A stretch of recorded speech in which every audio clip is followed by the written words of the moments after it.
ఏమైంది?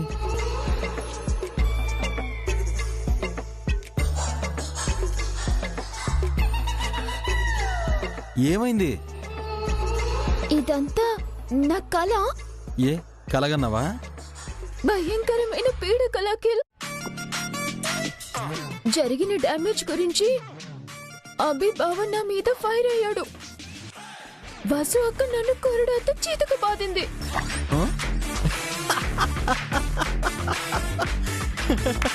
మంచిగా అయింది. ఒక నిమిషం. టైం 5 అవుతుంది. అంటే ఎర్లీ మార్నింగ్ వచ్చే కలలు నిజమవుతాయి. కాసేపట్లో అభి అన్నయ్య, వసు వదిన, పిల్లలు వస్తారు. నీకు కొరడా దెబ్బలు తప్పవు. హారికో హారికా హారికో. అంటే నిజంగానే వసు అక్క నన్ను కొరడాతో కొడుతుందా అఖిల్? కొరడాతో కొడుతుందో లేక అన్నయ్య బెల్ట్తో కొడుతుందో, నీకు మాత్రం దెబ్బలు పడ్డం ఖాయం. భయపెట్టక అఖిల్. ఇప్పుడు మా మామకి కాల్ చేసి బావగారు వసు అక్క వచ్చేలోపు 50 లక్షలు తీసుకురమ్మని చెప్తాను. ఫోన్ చేయి ఇమ్మీడియట్ గా ఫోన్ చేయి. అప్పుడు మీ అమ్మ కూడా నిన్ను 4 తంతుంది. 50 లక్షలంటే 50,000 అనుకున్నావా? నేను ఇప్పుడు ఏం చేయాలి అఖిల్? దెబ్బలు తినడానికి రెడీగా ఉండు.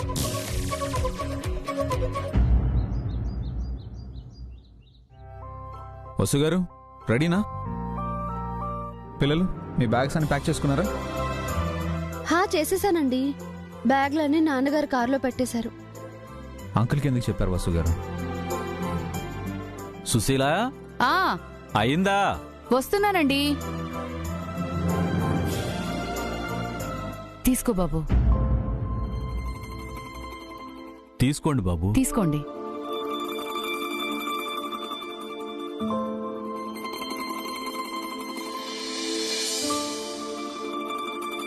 పిల్లలు ఇది మీకు తీసుకోండి.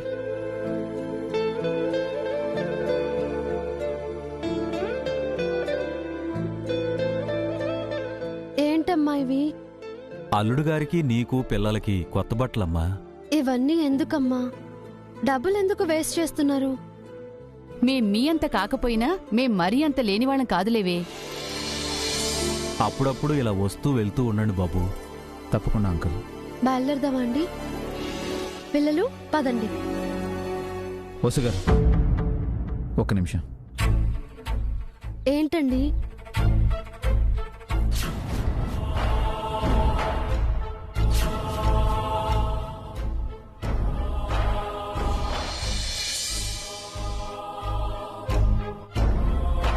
ఇదాంటికి ఇవ్వండి.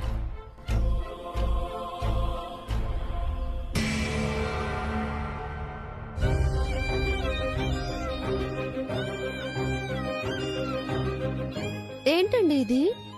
ఇదేంటో ఆంటీకి తెలుసు.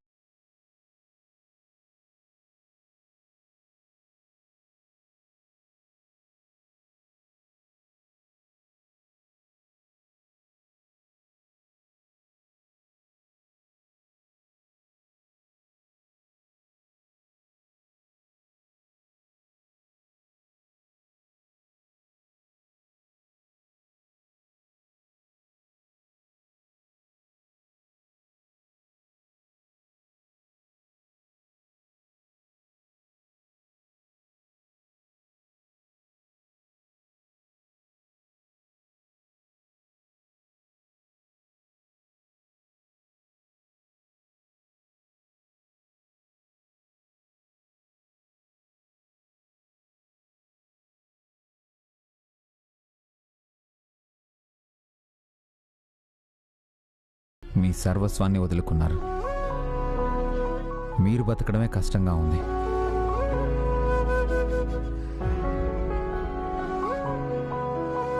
నేనేదైనా ఇస్తానంటుంటే ఆత్మాభిమానంతో వద్దంటున్నారు. ఎక్కువ శాలరీ కూడా తీసుకోవట్లేదు. మీ గురించి తెలుసు కూడా మీ దగ్గర మేము మర్యాదలు ఆశిస్తాము. అలానే కాదు బాబు, పెట్టిపోతలుంటే బావుంటుందని పుట్టింటి నుంచి వసు ఏం తీసుకొచ్చిందని అడుగుతారు కదా. నిజం చెప్పాలంటే ఇది తన పుట్టినిల్లు కాదు. మీరు తనకి అత్తమామలు. నన్ను మీ అబ్బాయి అనుకోండి. ఓ కొడుకుగా మీకేం చేయాలో అదంతా నేను చేస్తాను.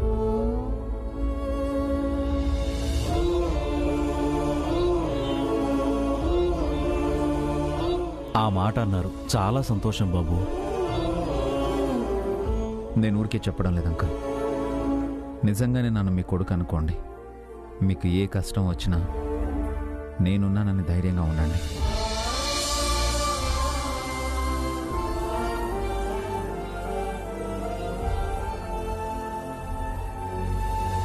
ఇది మీరు కష్టపడే వయసు కాదు, కొడుకు సంపాదనతో హాయిగా బతికే వయసు. వసు మీ కోడలైతే నేను మీ కొడుకునవుతాను. వసు మీ కూతురైతే నేను మీ అల్లుడినవుతాను.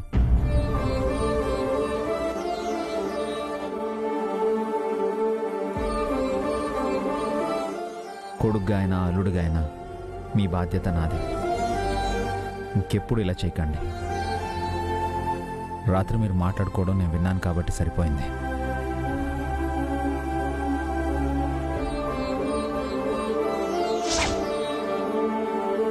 వాళ్లకు కొత్త బట్టలు పెట్టి సాగనంపుదాం అనుకుంటే చేతిలో రూపాయి లేదు సుశీల. నా గొలుసుంది కదా. నీ గొలుసు తాకట్టు పెట్టడమా?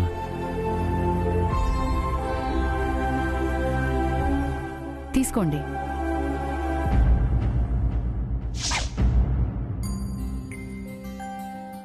ఇప్పటి వరకు మీరు కోల్పోయింది చాలు. ఇకపై మీ నుంచి ఏది దూరం కాకూడదు.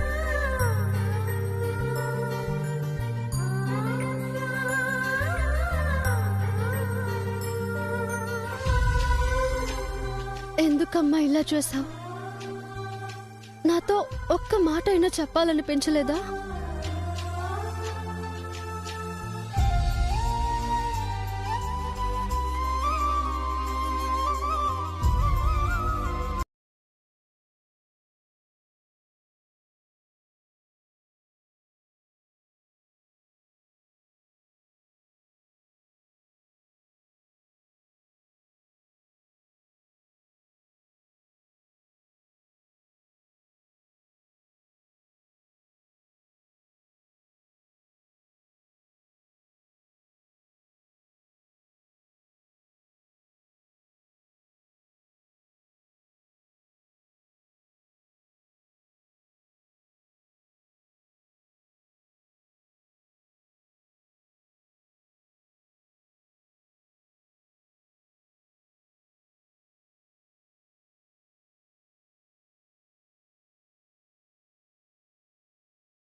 మీకోసం అప్పుడప్పుడు వస్తూ ఉంటాం.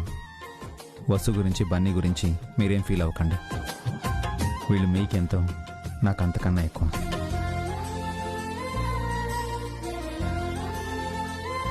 వెళ్ళొస్తామంటే బాయ్. పిల్లలు వెళ్దాం.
అమ్మా నాన్న బావున్నారా అమ్మా?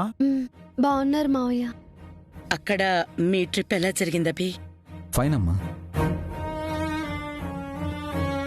మీరేంటి అదోలా ఉన్నారు? Everything is okay? ఏం లేదభి, మీరు వెళ్ళి ఫ్రెష్ అవ్వండి, తర్వాత మాట్లాడుకుందాం. ఏం జరిగిందో చెప్పండి నాన్న.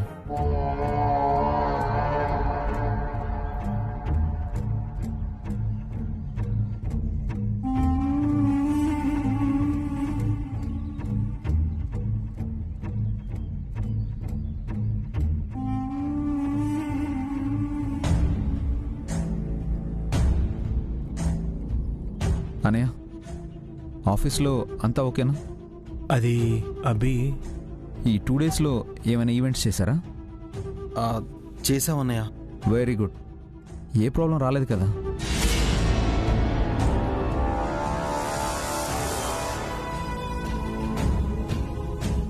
ఎందుకు అందరూ అదోలా ఉన్నారు?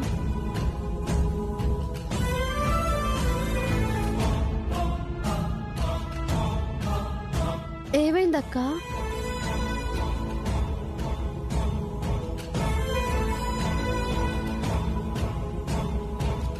ఏం జరిగిందో చెప్పండి.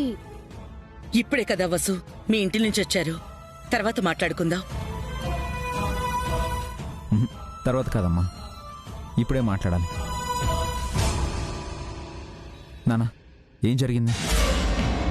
అది ఒక చిన్న పొరపాటు జరిగింది అభి. చిన్నదంటే చిన్నది కాదు, కాస్త పెద్దదే. ఏం జరిగింది మావయ్య?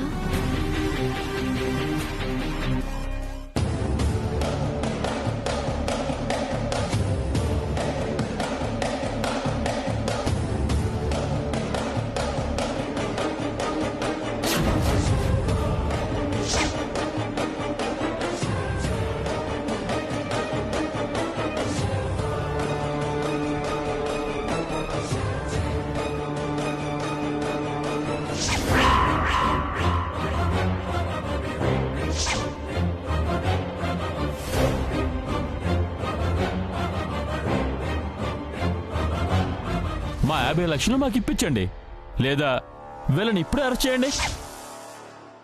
వాట్? 50 lakhs పెనాల్టీగా ఇవ్వాలా? ఏంటన్నయ్య ఇది?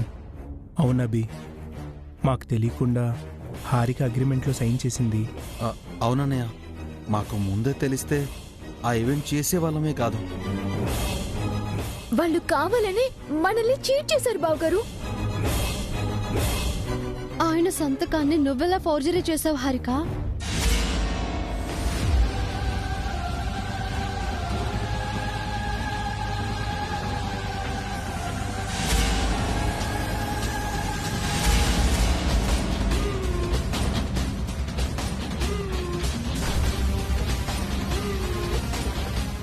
అసలు ఇదంతా చేయాల్సిన అవసరం ఏంటి మీకు? నేను ఆఫీస్ చూసుకోమని మాత్రమే కదా చెప్పాను మీకు.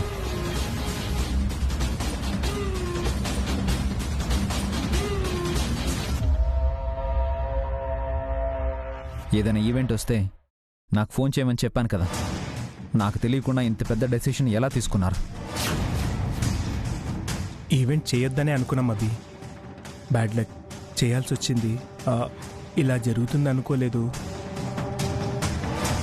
అంతా ఈ హారిక వల్లే అన్నయ్య. తనే ఫూలిష్గా అగ్రిమెంట్ పై సైన్ చేసింది. నీ సైన్ ఫోర్జరీ చేసింది. ఈ విషయం మా దగ్గర దాచిపెట్టింది. తప్పంతా నాదే అని ఎలా అంటావు అఖిల్? నేనేమైనా కావాలని చేశానా? వాళ్ళు చీట్ చేస్తే నేనేం చేశాను? తప్పంతా నీదే. మాతో చెప్పకుండా నీ ఇష్టానికి సొంత నిర్ణయాలు తీసుకున్నావు. కంపెనీ పేరు చెడగొట్టావు. డబ్బు పరువు అంతా పోయింది. Stop it Akhil.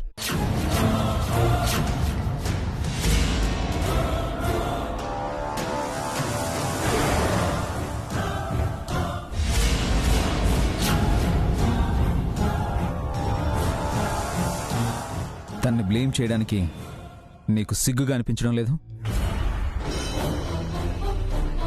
హారిక నమ్మి ఆఫీస్ను అప్పగించిన నువ్వు అన్నయ్య దగ్గరుండి చూసుకుంటారనే నమ్మకంతోనే హారికకి హ్యాండ్ ఓవర్ చేశాను. టూ డేస్ మేనేజ్ చేయలేకపోయారు.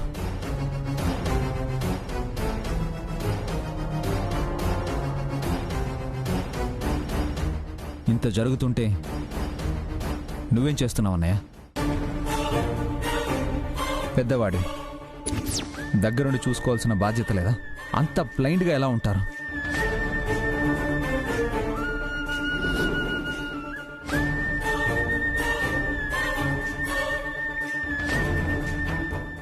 లేదబి, అప్పటికి నేను 2-3 సార్లు హారికని అడిగాను. అంతా ఓకే అని చెప్పింది. పాపం తనకి ఈ మోసం గురించి తెలీదబి. అవునన్నయ్య, ఇందులో భాస్కర్ అన్నయ్య తప్పేం లేదు.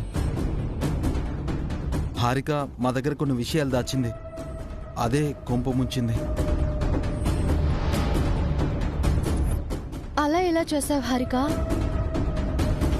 చదువుకున్నావు, బిజినెస్ ఫ్యామిలీ నుంచి వచ్చావు. ఏదైనా అగ్రిమెంట్ చేసే ముందు వెనక ముందు ఆలోచించాలి కదా.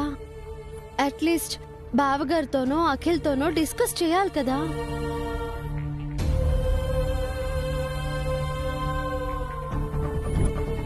నువ్వేదో తెలివైన దానివని నిన్ను నమ్మి సపోర్ట్ చేస్తే ఇలా చేస్తావా?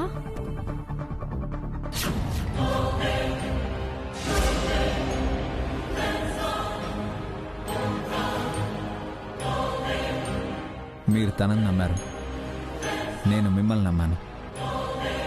అంతా కలిసి కంపెనీ గుడ్ విల్ని పోగొట్టారు.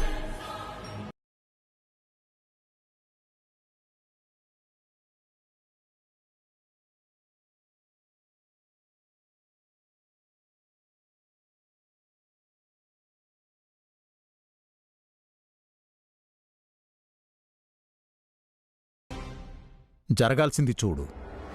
ఏం చూడాలి నాన్న? 2 రోజులు ఆఫీస్ చూసుకోలేకపోయారు.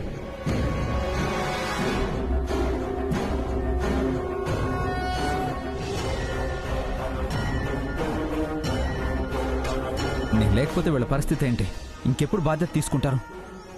ఎన్నాళ్ళని ఇలాగే ఉంటారు? వాళ్ళు మాత్రం కావాలని చేస్తారా అభి? పొరపాటు జరిగిపోయింది. అన్నీ తెలిసిన వాడివి, నువ్వే ఏదైనా పరిష్కారం చెప్పాలి. ఏం చెప్పాలమ్మా? తప్పులు జరుగుతాయి కాదన్నా, కానీ మరీ ఇంత బ్లైండ్గానా? 5 lakhs వర్త్ కూడా చేయని ఈవెంట్కి 50 lakhs పెనాల్టీనా?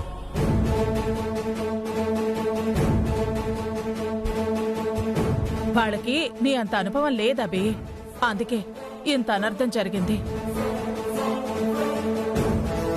హారిక తెలియనితనం కూడా ఎందుకు కారణం రా అబి. హారిక తెలియక తప్పు చేసింది, కానీ అఖిల్ అన్నయ్య తెలిసి బాధ్యతగా ఉండలేకపోయారు. జరిగిన నష్టానికి అన్నయ్య అఖిలే బాధ్యత వహించాలి.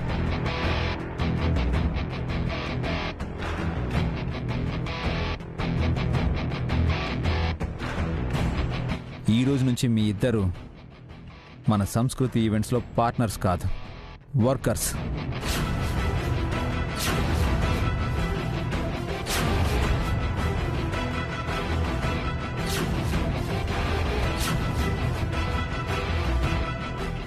మిగతా స్టాఫ్ లాగే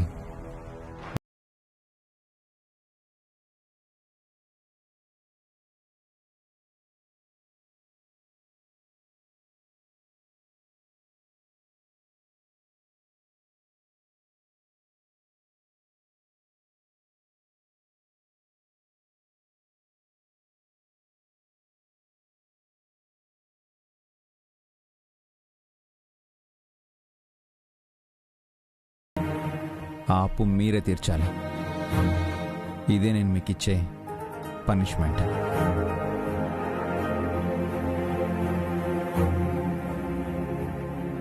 అభి, అలా ఎలా అభి?